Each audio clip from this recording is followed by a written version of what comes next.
Puhallinorkesterit ovat kisanneet tänä viikonloppuna Tampereella. Harrastajien Suomen mestaruuskilpailussa oli mukana ennätysmäärä soittajia.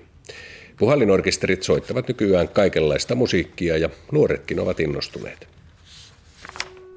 Puhallinorkesteri Torvikopla piti viime hetken harjoituksia tuntia ennen esiintymistään.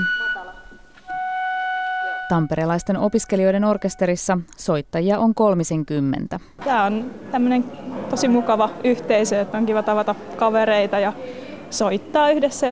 Soitetaan tällaista, ei nyt niin kuin mitään kovin perinteistä torvimusiikkia, että tosiaan big bandia ja jatsia ja myös tällaista funkkimusiikkia. Tänä viikonloppuna 45 puhallinorkesteria on soittanut Tampereella harrastajien Suomen mestaruuskilpailuissa. Yhteensä soittajia on ollut mukana 1900.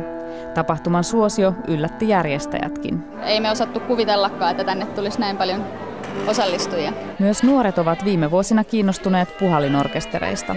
Nuorisopuhallimusiikin säveltäjänä ja kustantajana mä tiedän, että sille on sekä sosiaalinen että musiikillinen tilaus. Perinteiset ihmiset muistaa vain sen marsseja ränkyttävän soittokunnan, mikä aina vaan tuuttaa lujaa, mutta nykyään soittokunnat ne soittaa ihan laidasta laitaan. Kaikkea mahdollista. Viikonlopun aikana on kilpailtu 4 sarjassa. Tänä vuonna oli ensimmäistä kertaa mukana myös kaiken tyyppisille puhallinorkestereille avoin vapaa-sarja.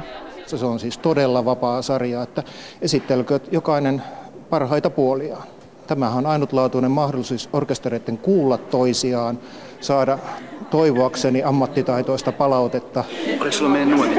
No, mitä odotat näiltä SM-kilpailuilta? Odotan, että kaikilla on mukavaa tuolla lavalla, kun kohta soitetaan.